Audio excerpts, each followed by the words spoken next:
And that's kind of an unusual way for it to happen, but it certainly can happen, and it does happen. Your star witness is dead. He cannot give a rendition of the facts.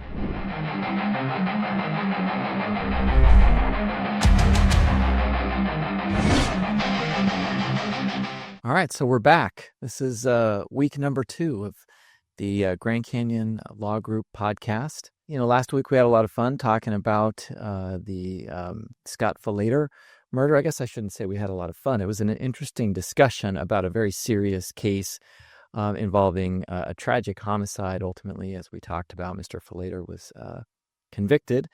But today we're going to shift gears. We're going to talk also about another homicide, but of completely different style. So, Ryan, what's the topic for this week? So today we're going to talk about the Harold Fish case. And it's a case where, a lot of people might not be familiar with it, but if you're a criminal defense lawyer in Arizona, you're probably familiar with it, at least in passing, and it will ring a bell. But it was a big case, a really important case on some really important issues when it comes to self-defense, specifically in Arizona, and how a jury is instructed on that, how the defense is presented. And ultimately, it was a case where the Court of Appeals looked at it and said, at trial, the guy was convicted, where a lot of people thought maybe he shouldn't have been because of his self-defense claim. Ultimately, his conviction was overturned. Second Amendment case for folks, too. Local guy, Harold Fish, you'll get into the facts, but essentially used a handgun to engage in what he thought was self-defense.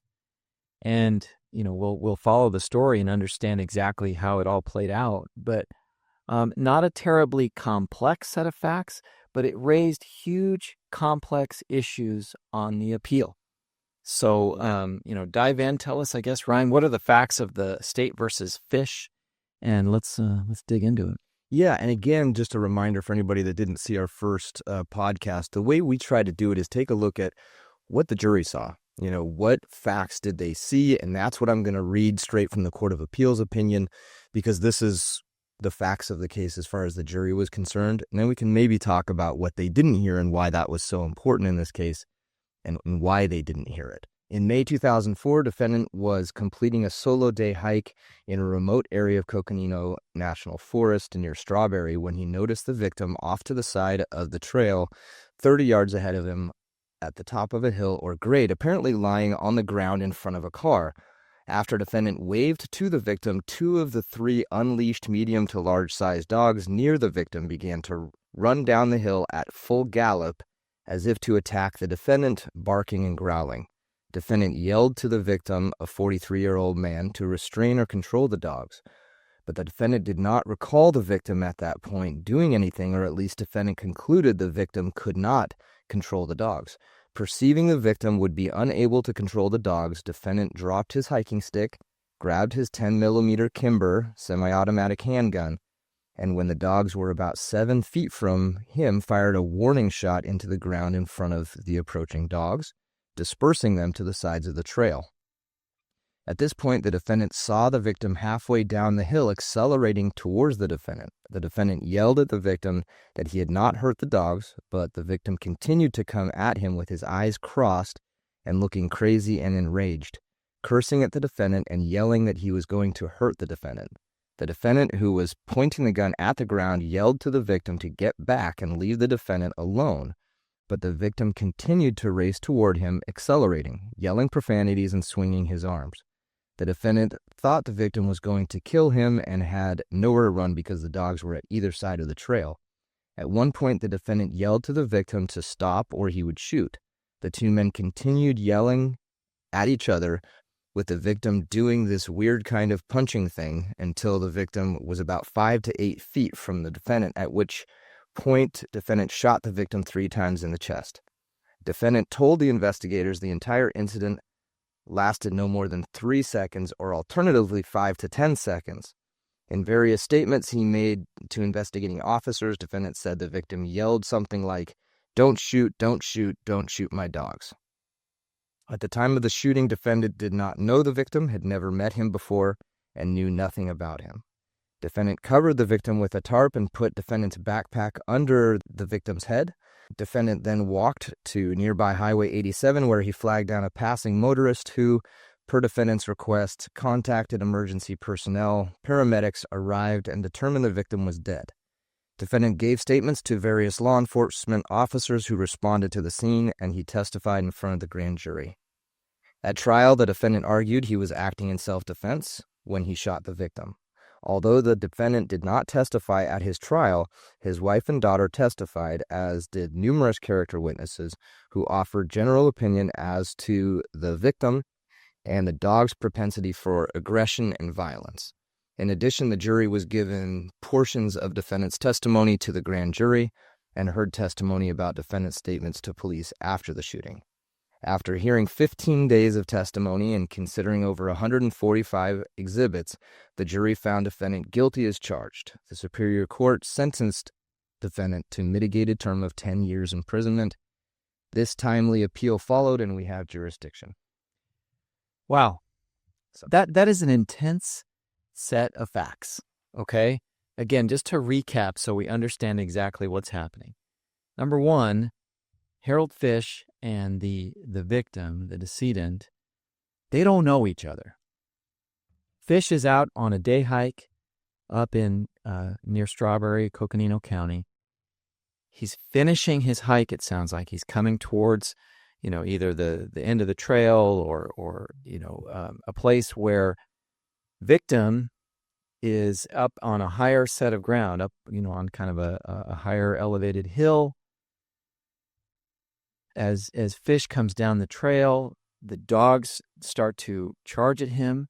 Fish is armed with a 10-millimeter pistol. It's a Kimber is the brand. It's a 1911 style pistol, large caliber, 10 millimeter. For those who know handguns, I mean, it's a very large caliber gun, self-defense weapon. I think it was loaded with some hollow point rounds, which are designed for lethal use. Okay, Fish fires into the grounds to scare the dogs, doesn't hurt the dogs. At which point, the victim then starts charging towards Fish. Fish tells him to back off. He doesn't. Ultimately, this guy charges towards Fish. Fish shoots him 3 times in the chest, killing him. He also, I guess by argument, rendered aid. Put his backpack under his head, covers him, and then goes and finds help to call for authorities. That's right. And super unique. And there's a number of issues here that we need to kind of flesh out a little bit. But a critical fact here was that these two guys didn't know each other. And that's important because as Fish raises the defense of self-defense in trial, I mean, that is how he justifies his actions. He's saying, this guy was attacking me. It was all I could do to raise my weapon against him and shoot him 3 times. We don't know a ton about the victim's background, except that we know he had some type of character for prior violent behavior. Why don't you tell us a little bit about what the jury didn't hear? Let's focus on that for just a second, because we know at trial the jury was told a little bit about the victim's character, meaning he had maybe some anger issues or general sort of angry character. What didn't they hear? Yeah, and this gets into some fairly complex, I think, analyses that get made by a court on what evidence comes in and why. Sure. And one of those is in self-defense, where you talk about, I want to bring up, and so the attorney that Mr. Fish had, very experienced, well-known attorney, excellent attorney, wanted to bring in specific acts that they knew about that the named victim in the case done in the past, even specifically with his dogs.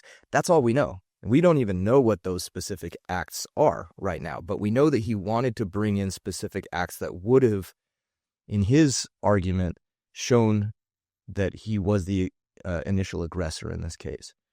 The court said, no, we're not going to bring those in. And that's not an outlandish decision by the court. It's kind of the general default many times. And when you say the court, we're talking about the trial court. Correct. Because the Court of Appeals makes a separate ruling on this, and we'll touch on that in just a moment. One thing, though, that I think is important that everybody understands is that nobody else was on the trail. There was no other human being who witnessed this. Now, those dogs, the dogs, I suppose, scattered or whatever, but there was no other person that saw this.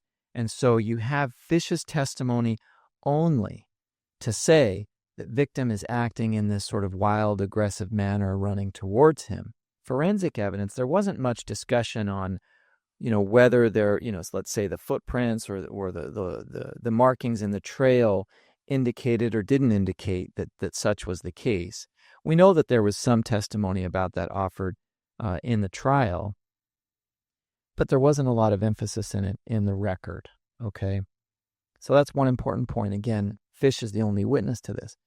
Now, I want to spend just a minute on one topic that I think is really interesting, and that's Fish testifying at the grand jury, unless you want to go to something different. Yeah, before that, because the other piece to that his lawyer argued for was to bring in, or what the court actually accepted, the trial court said you can bring in, and you mentioned this, general evidence of not reputation, and saying, so they had to bring in witnesses to say, in very general terms, yes, he's known in the community as somebody who can be violent, especially with his dogs. And so that testimony did come in. But again, what kind of an impact does that have on a jury to say, yes, I've seen this man around town and he has a reputation for sometimes being violent with his dogs, versus I saw him in this specific incident and here's what happened. And so that wasn't allowed to be in a specific act. But when we talked about, just his general reputation for it, that was allowed in at the trial. Yeah, and I suppose we need to identify more clearly what the state's theory was, right? Because Fish's theory is very clear in the record, and that was that he acted in self-defense because victim is charging at him. The state's theory is that that didn't happen, that the victim was not the initial aggressor, that Fish himself started this and created a situation where he, in fact, murdered victim. Okay? And so it becomes really important who's telling the truth, whose version of events is more accurate. And from a prosecutor perspective, that's kind of a challenging case because your star witness is dead.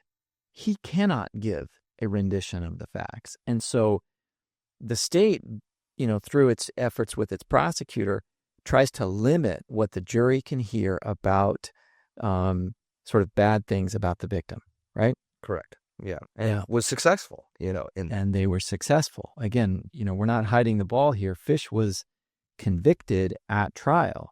Now, I want to go back to grand jury. So, we hear these words, you hear the term grand jury or trial jury. There's a difference between those two things. A grand jury is the body of about a dozen people who hear a case from the prosecutor's perspective. It's a presentation that's done in secret. Only the prosecutor is present. The detective is present. And these grand jurors listen to a summary of the testimony to decide whether there's probable cause to indict or to charge somebody with an offense. Now, there is a mechanism where if the grand jury wants to hear from a witness, they can do that. And so Fish's lawyer was smart in that he wanted to get Fish's testimony in front of the grand jury to do what? To possibly prevent an indictment. Because if you have Fish testify in front of the grand jury and they're convinced as to the self-defense angle, then there may not be any charges. They could do what they call a no true bill or turn the case down, not charge Fish, but it didn't work. Right. And even before that is kind of interesting in this case, right? Where there's different ways for a case to actually get to charging. That's right. This was unique where apparently, and I don't have records for this, but as far as other things that I've seen, the investigating officers on scene potentially said to Fish, you didn't do anything wrong. We're not going to charge you with anything. Right. And you said this in the beginning. I mean, Fish, he rendered aid. I mean, I think that guy probably expired pretty quickly, but put his backpack under his head, covered him up, went to the nearby Highway 87 to get help. was cooperative with police, spoke to police, told them a couple of times exactly what his version of facts were. And it sounds like, again, we don't have clear record of this, but there's at least some speculation that law enforcement wasn't very eager to charge Fish, but instead it was the Coconino County attorney through their prosecutors who wanted to get an indictment. So fast forward to the grand jury, Fish testifies in front of the grand jury. He gave a little bit of background, and the Court of Appeals does touch on this. He talked about his history of growing up with guns, his understanding of firearms, his ability to shoot, and then his fear of injury or danger from this fellow who he ultimately killed. And so he presented that testimony. Yeah, and that's unique. And like you said, I think it was a smart move by the defense attorney. It's unusual to have your client testify at that point. We don't want to get too far ahead, but eventually that made it so that could come in at trial, those statements. I think that worked for and against him as well. There were some statements maybe that were inconsistent with some of the facts. And I think that's an interesting point, right? Even in a situation where we think the facts are clear, maybe I think I did nothing wrong, it's generally not a good idea to just make statements to the police. And it's, it can be useful for you, but very rarely. If they decide to charge you, any statement that you made can and will be used against you. It will also be compared to any later statement that you make. As human beings, commonly we have inconsistencies in their statements, even if they're innocent. And the prosecutor that goes after you is going to use those as much as they can, and they did in this case. Yeah, so, Fish gives at least a couple of versions to police, another version to the grand jury, and we don't have the full record there, so we can't say with specificity how they differed. But one thing that you read in the facts is at least the time frame, right? The Court of Appeals says this either occurred in 3 to 5 seconds or maybe 8 to 10 seconds. That clearly was something that Fish was inconsistent about. He may have been inconsistent about other things. And what's really interesting then is he didn't testify at trial. Now, we talked a little bit last week about the Scott Falater killing. Falater did testify, and we spent some time talking about why you may or may not want to have your client testify.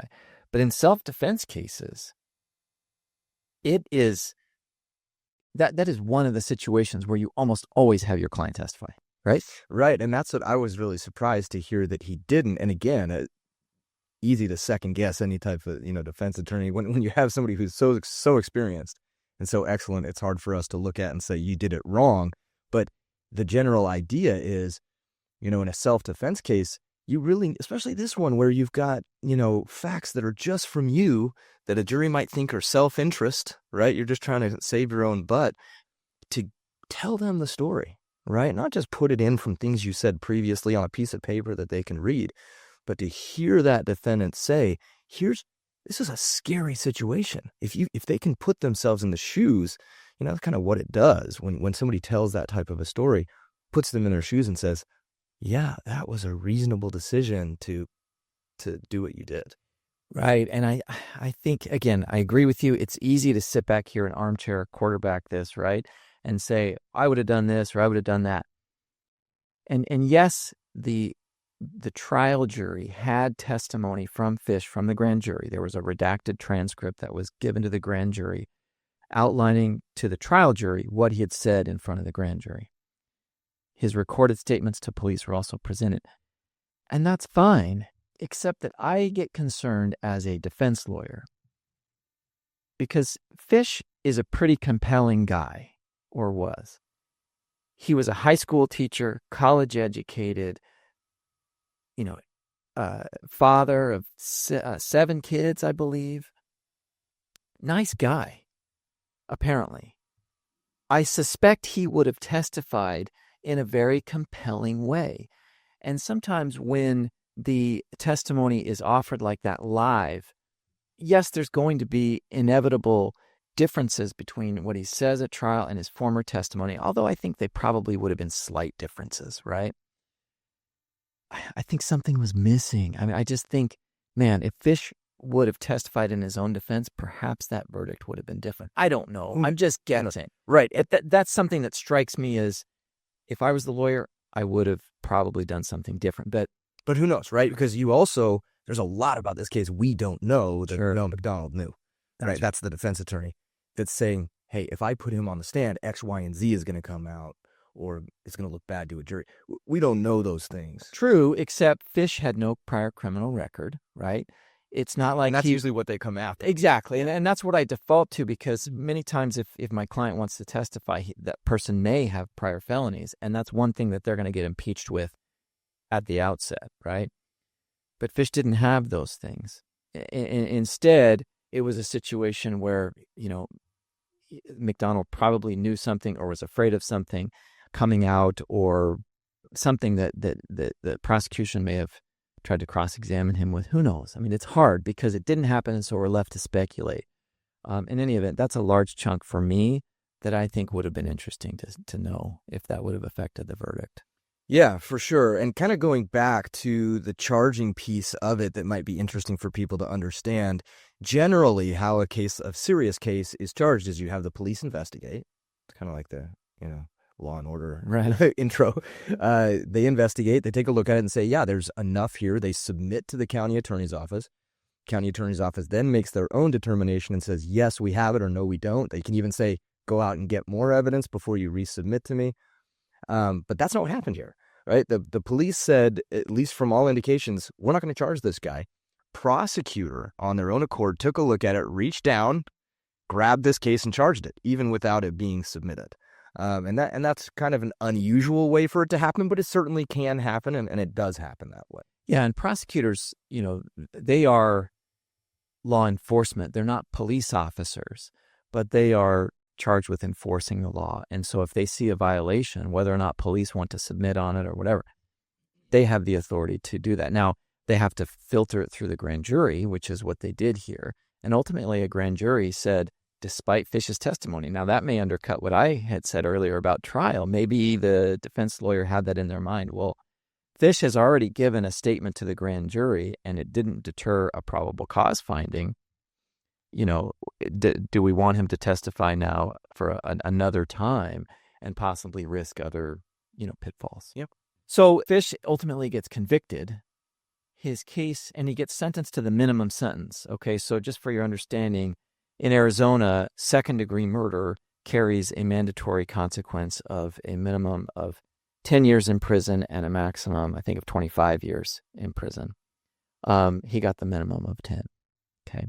So, and that's interesting, right? Because a judge took a look at it, the judge who heard the entire trial, and said, I think you deserve the absolute minimum I'm allowed to give you under the law. And you don't see that all the time. In Arizona, the courts are presumed to give what's the presumptive sentence, which is sort of a middle ground sentence, okay? And then they listen to mitigating factors, which things are in favor of the defense, or aggravating factors, which are factors that favor a higher sentence. Here, the judge balanced those things out and gave Fish the absolute minimum of 10 years, okay? So that, it does show a little bit about who Fish was. Jury found him guilty. A judge can't change that, but a judge can certainly weigh in on sentencing. Yep. Okay. I thought that was an interesting piece. So on appeal, Fish raises a number of issues. In fact, the Court of Appeals, I think they outlined 20-something issues that he raises on appeal, a pretty big brief to the court trying to say, hey, overturn my conviction. Right? Yeah, and so let's get into that a little bit. I don't want to get too deep, because I think the court themselves, the Court of Appeals, says defendant raises approximately 23 issues on appeal. In this opinion, we address the several evidentiary issues and jury instructions. So what ultimately was the outcome, and what were the kind of the bases for that outcome? Yeah, so we can start in reverse. Ultimately, the Court of Appeals reverses this conviction, and they remand this case for a new trial. Also unusual. Yeah. Agreed. If you were to do a survey of all of the appellate cases, probably across the nation, but let's say Arizona, more often than not, by a clear majority, cases are affirmed on appeal, meaning whatever the judgment and sentence were, that stays.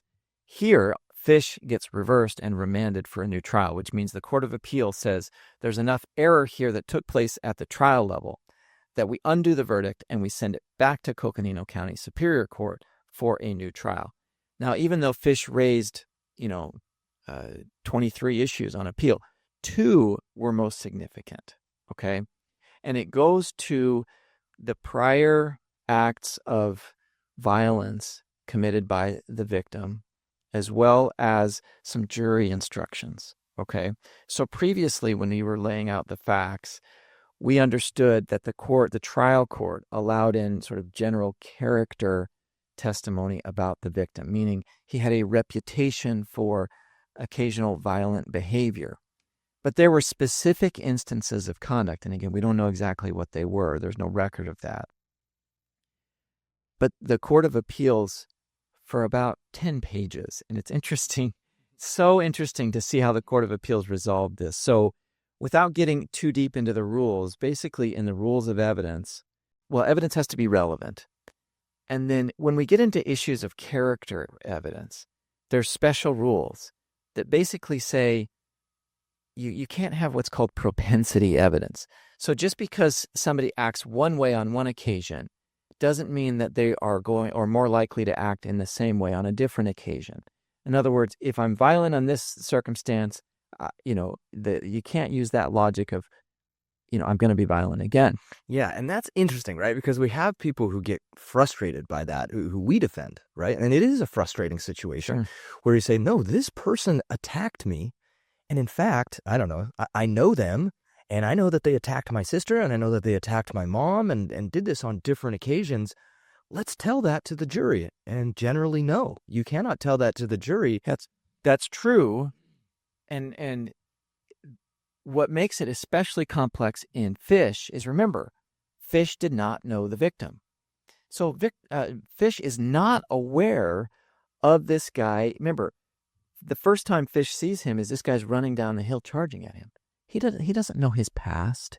He doesn't know his character. He doesn't know his propensity for violence or lack of propensity for violence. And that's so interesting because it comes down to, and that's, I guess I'm glad I did a different example that he doesn't do that. Because if you know somebody, you know their violence and you know their history, it goes to whether it was reasonable for you in your head to be worried. But if you don't know that person, you don't know any of that history, then is it reasonable for you? So it kind of, to believe that they're going to be violent other than this immediate behavior that you are watching, right, and experiencing. And so how did the Court of Appeals break that out? So again, they spent a long time, what I will call doing some sort of legal gymnastics. They lay out the rule and they say, character evidence in terms of reputation and opinion, yes, you can admit that under the rules, but you can't get into specific instances of conduct. And you certainly can't get into specific instances of conduct where the person doesn't know the other guy. Okay. But then, on the next page, 9 pages in, the Court of Appeals says, but in this case, we should allow it. And the act, it was so bad that we're going to send it back. Right. And here's why. It goes to the fact that nobody else could testify to this. And meaning there was no witnesses on the trail. And Fish claimed that the other guy, the victim, was the initial aggressor. And so the jury needed to hear, according to the Court of Appeals, that victim had prior instances of violent conduct as a way to decide whether Fish was telling the truth about the other guy being initial aggressor. Which is fascinating, right? Because it's kind of the reason why they say you can't have character evidence in the first place. It's this big circle, and it's a little bit of, I don't know if this is legal nerdy stuff that people, but it's a really interesting situation. And how much did the Court of Appeals get into the defense's argument that the state opened the door to that information because they said your version of events is not credible and we don't believe it. And so the defense said, well, now I have to use his prior acts to show that it was, this was something that's not just like out of the blue and I'm saying one thing and the jury just has to believe me, but you can also take a look at his prior behavior. That's right. And you use the term open the door. I think it's helpful to define what that means in a legal perspective. You and I throw around those terms all the time because that's a legal term of art that is used. Essentially, when the court makes a ruling that says this thing or that piece of evidence can't come in, but then when the other side does something to sort of trigger either a level of unfairness or misunderstanding about that thing, we say that the other side opened the door. Judge, they opened the door, which means, hey, you said previously that it can't come in. Well, that door swings wide open now, so it should be able to come in. Because otherwise, you've given a false impression to the jury. Yeah. That's right. And so the state, and the court comments on that, the state did open the door to those specific instances of conduct. And in a little footnote in the opinion, the court says we acknowledge this. But yeah, so ultimately the court says, the trial court should have allowed those specific instances of conduct to go towards the credibility, the believability of Fish saying, this guy attacked me first. Okay?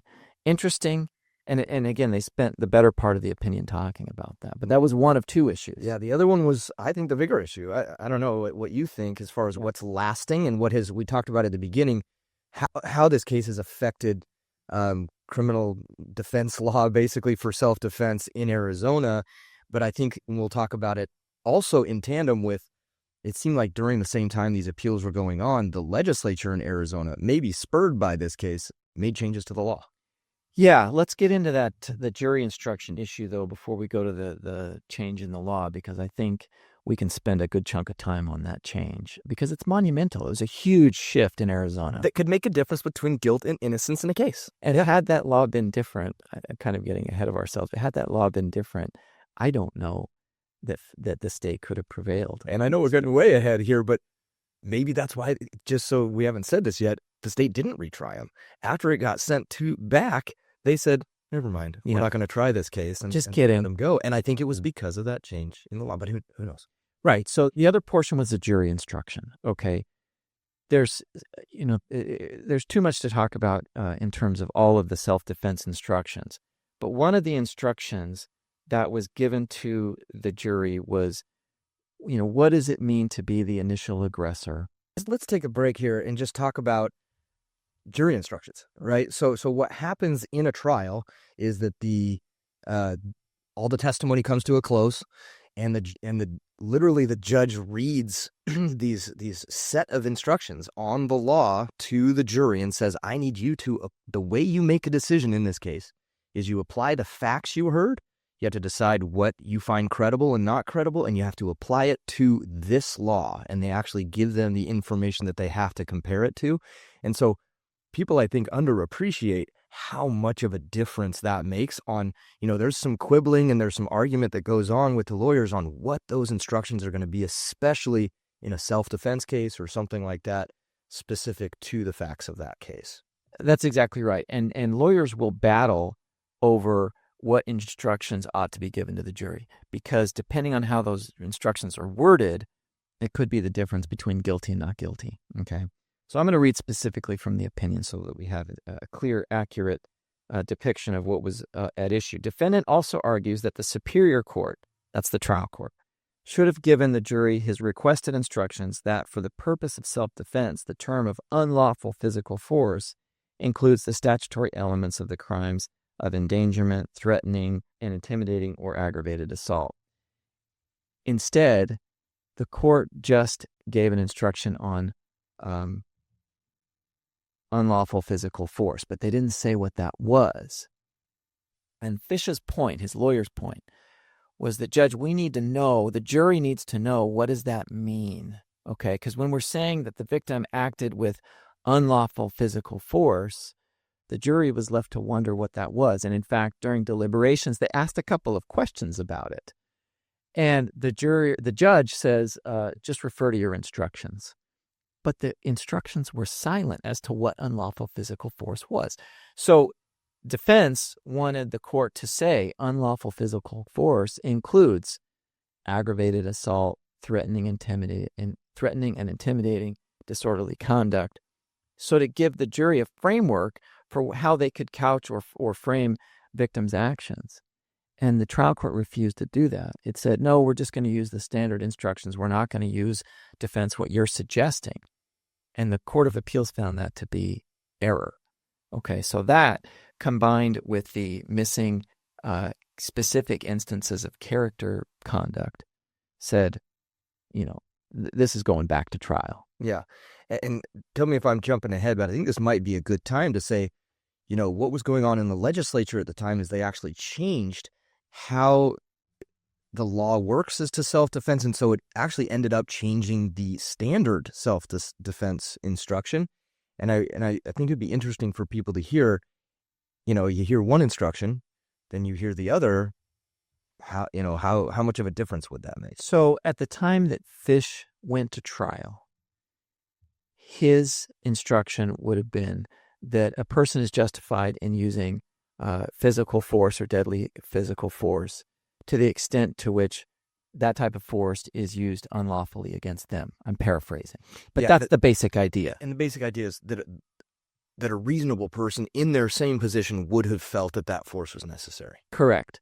And it becomes a burden on the defense. So the state would prove, we'll say you're the prosecutor. Your duty is to prove the murder, the killing.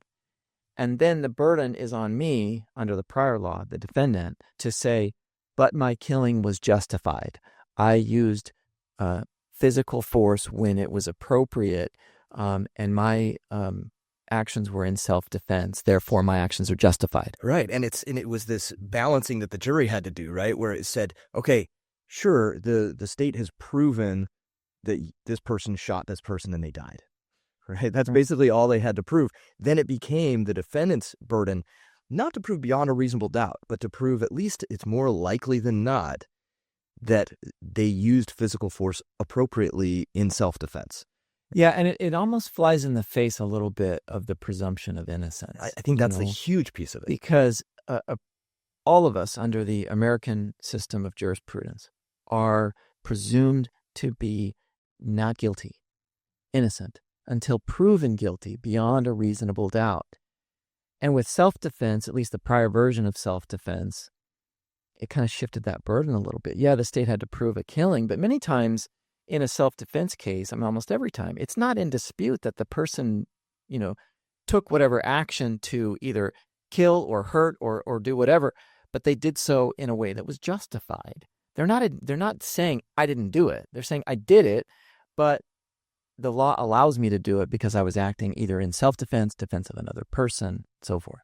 Yeah, and it became a very difficult burden to meet at times. And this is a great example of this case, of that, to say a lot of people would hear these facts and say, yeah, if that's not justified in defending yourself, I'm not sure what is. Yeah, I mean, if it's me on the trail and I've got these dogs and this crazy guy chasing after me, can I do something about it? I think people hear those facts and say, sure. And so that's why I think it was a little bit surprising that Fish gets convicted. And then we go back and people don't realize, I think what happened was the burden was wrong. Right. And, so in April of 2006, we'll roll back the clock. This is 2 years after the facts of Fish happened, because I believe that was 2004, correct? Yep. April of 2006, the legislature amends a statute, ARS 13205, okay? And what that does is it shifts the burden back to the prosecutor, okay? It says justification defenses under Chapter 4 of this title, Chapter 4 of the justification defenses that include self-defense, are not affirmative defenses. Justification defenses describe conduct that, if not justified, would constitute an offense, but if justified, does not constitute criminal or wrongful conduct, meaning if you commit the act and you're justified, it's not a crime. If evidence of justification pursuant to Chapter 4 of this title is presented by the defendant, in other words, defense has to come forward with some proof of self-defense, the state then must prove beyond a reasonable doubt that the defendant did not act with justification. It's a massive So it difference. flips the script and it says, prosecutor, you now have to prove a negative. You have to show that Fish didn't act in self-defense. Or that he acted unreasonably in that situation, or... Yeah. I mean, go ahead. So effectively, what it does is it changes the instruction, right? So not the way that the defense actually was challenging it, which is interesting. Totally different instruction. So it changes the instruction. Instead of saying, using self-defense, now it's your duty, as the defendant to prove it by a preponderance of the evidence that you did use self-defense, right? So the instruction still says, you can use self-defense, but then it afterwards, so that the instruction is actually identical, the initial part of it, but then at the end of it, it says the burden is always on the prosecution to prove that the defendant did not act in self-defense. And it opens this whole discussion on how important presumptions are, and again, that's a legal term of art, and how important the burden is in a case. Yeah, and it's interesting because how do you prove a negative, right? There's always a subject of debate saying, how does the state prove that something didn't happen, right? But in this case, I think it's a good, clear example, right? It favors Fish and says, hey, the state now has to show that his actions were not justified. Yeah, and I guess I would say it doesn't really make them prove a negative as far as what factually happened or didn't happen. Sure. Changing it to say they have to prove that the actions he took were not justified. And there's a difference there, right? You don't have to say that something didn't happen. You have to say that here's what happened, and it's my job to prove that it wasn't justified instead of putting that on the defendant. And how do you do that in a case where there are no other witnesses? It's interesting because I think it's still the same strategy. It's just that I think your facts have to be better, Okay, and that is an interesting point, right?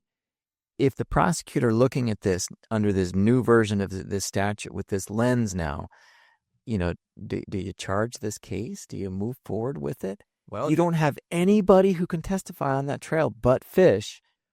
And now, Fish is presumed to have acted in self-defense. Tough case. The prosecutor didn't retry the case. Yeah, and the difference, I guess, would have been that they now have to give the instruction that the defense asked for, which is a little complicated. Right. So on retrial, a couple of things. On retrial, they would have had to introduce specific acts of misconduct or violent behavior by the victim. The instruction would have been different. The Court of Appeals, in a parallel but unpublished opinion, touched on the other 20-something issues.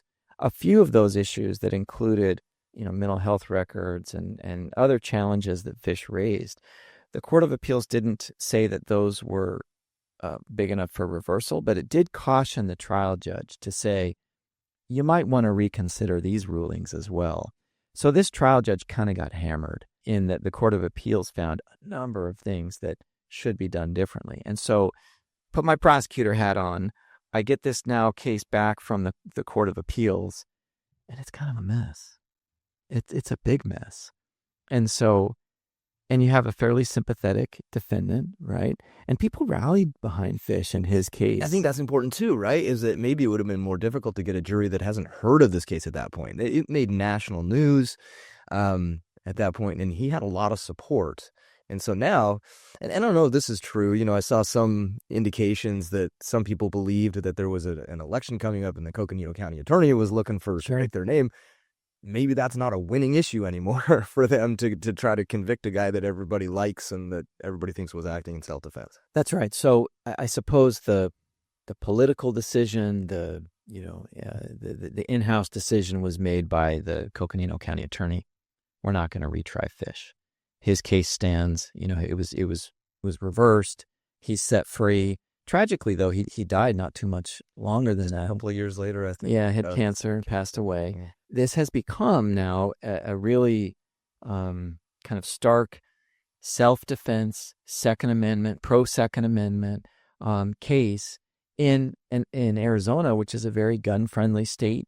And I think it's something now, the facts resonate with a lot of gun owners and people who carry firearms. Yeah. Agree? Yeah, absolutely. And so Fish, I think, has become sort of a champion for what that means in self-defense, even though his road was, really difficult. I mean, this would have been, it took a long time from the time it happened to the time that the event happened to the time that he's convicted. He served several years 2 or in 3 prison. years, which, Yeah. in the grand scheme of things, as defense attorneys, we might say, hey, that's pretty quick for an overturned case, and to have him released. Easy for us to say. I mean, what was he, 60 years old, spending 2 or 3 years in prison, wrongfully convicted. It's right. So it took a chunk of his life away.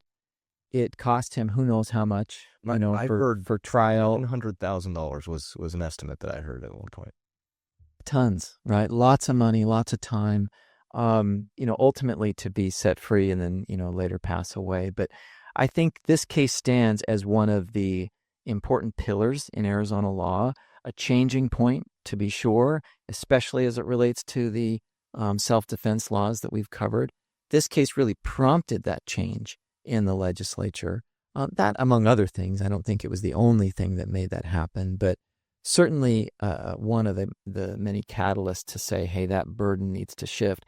And now as a defense lawyer, I look at the current self-defense laws in Arizona, and I think we're in a better spot. Oh. You agree? Oh, it's such a huge difference. As we said, I mean, it's interesting how the jury is instructed and how the burden of proof works really can make the difference on whether a case is charged, but certainly whether a jury convicts.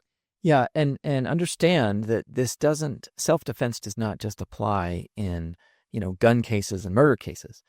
It can apply in any sort of situation where there's any sort of threat of physical violence or even disorderly conduct or other things that are alleged.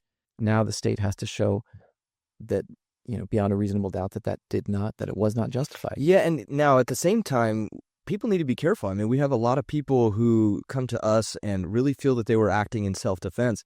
And if you look at the self-defense statute in Arizona, there's things that kick you out, basically, of being able to use that defense or for the state to be able to assert it against you. Certain things like you can't instigate in an incident and then act like you were acting in self-defense, or Right. you can't assault a police officer and say that you're acting in self-defense while they're trying to do a lawful arrest. There's things that happen that you have to.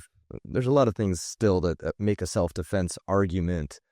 It has to be legitimate, but also you have to have acted appropriately. And Agreed. So this isn't just sort of a carte blanche, hey, we can do whatever we want and later claim that, self-defense. Right. You can't do that.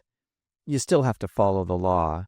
And, and we've seen a lot of these cases. Anytime a gun is used or other dangerous instrument, deadly weapon is used, and somebody's hurt, especially significantly, or somebody dies, very, very strict scrutiny is applied to those cases. You're going to have a police investigation. You're going to have prosecutors looking at this, trying to decide whether to prosecute it.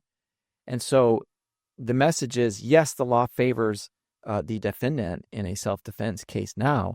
However, you have to be very careful, because I think sometimes people fall into the trap of thinking that their conduct is justified when in fact it may not be. legally. Right. Yeah. Yeah. Okay. Well, that's State versus Fish. I hope that analysis was complete. I'm sure there's lots of other questions that people may have. But again, an important case in Arizona and another good discussion. Absolutely. So, thanks, Dave. Ryan. Appreciate it.